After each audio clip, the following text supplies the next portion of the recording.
काळ हेला छतु खाइबा विषाक्त छतु खाई तीन गुरुतर एभली घटना देखिबाको मिलिछि गजपति जिला मोहना ब्लॉकर लादुम गाँव में शनिवार दिन गाँवर तबतिया मंडल गेरेगेंती मंडल और पंचमी मंडल सकाळे बणरू छतु आनिथिले रोसई करी सपरिवार खाइथिले।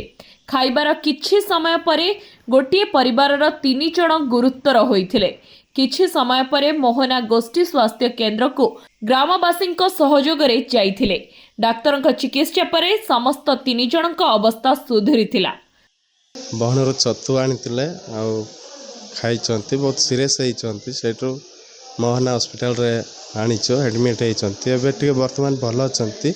गजपति मोहनारू मनमथ मिश्रଙ୍କ रिपोर्ट धरित्री लाइव।